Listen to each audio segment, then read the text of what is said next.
As the story goes, life is like catching a monkey. All you have to do is to put some delicious food in a big, heavy glass jar with a small opening. The monkey puts its hand in the jar and grabs the food. As long as it holds the food, it cannot pull its hand out. It will only be free if it lets go of it. What is the lesson of the story? We cannot have life if we do not let go of it. Without getting worse, life cannot get better.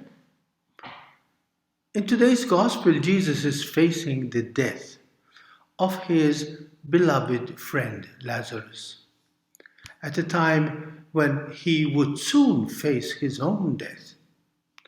The difference between them was that Lazarus died because of sickness, whilst Jesus would die because of his love for us. For Lazarus, death was the end of life, a fact of life. For Jesus, death was the way to real life.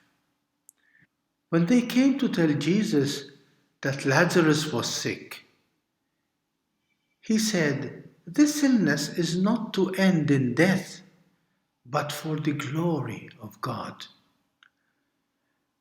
And he deliberately waited for 2 whole days before he went to his friend's assistance.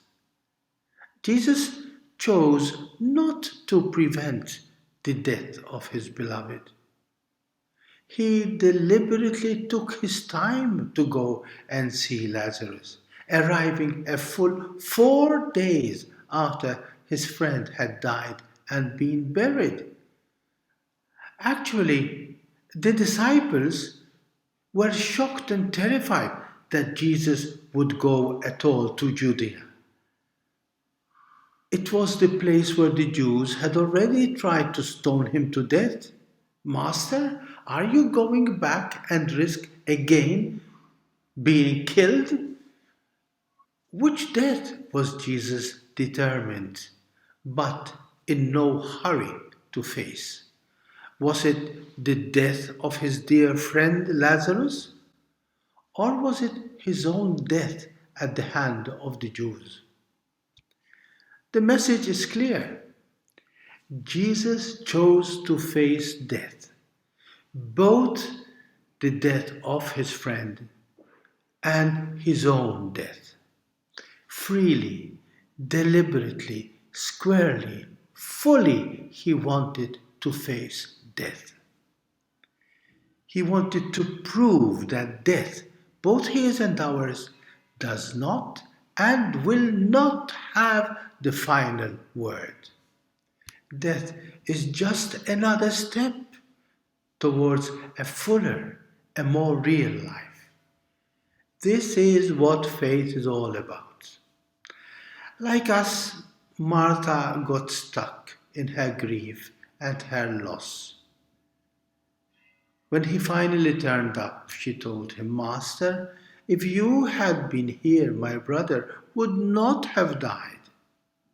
She would have liked Jesus to come in time and postpone the death of her brother.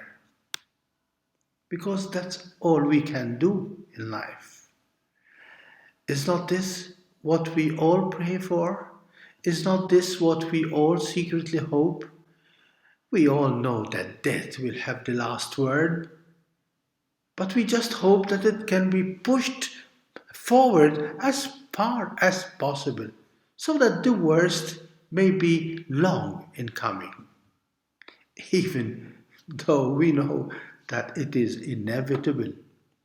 So the best we can do is to hope and keep on living as if tomorrow never comes. Death leaves no place for compromises or denials. It is a reality from which we cannot escape, which we cannot deny.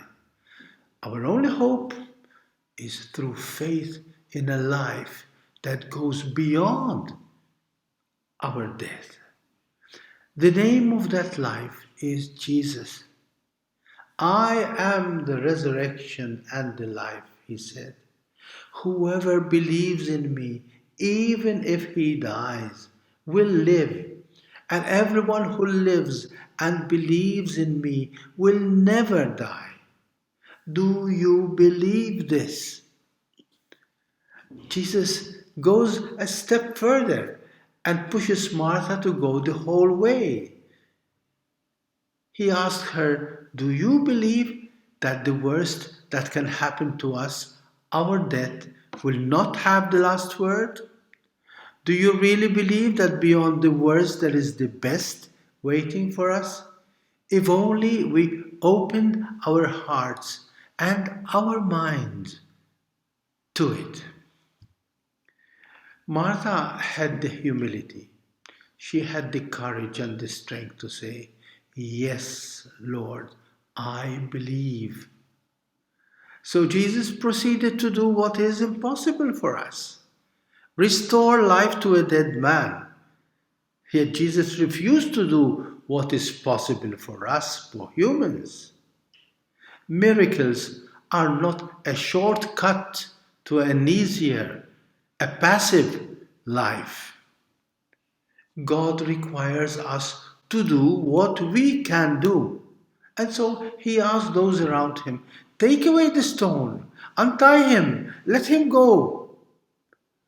We can do something about it. We can do something about life.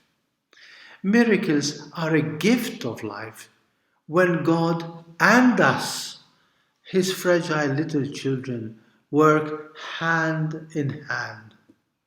No, God will not do what we can do.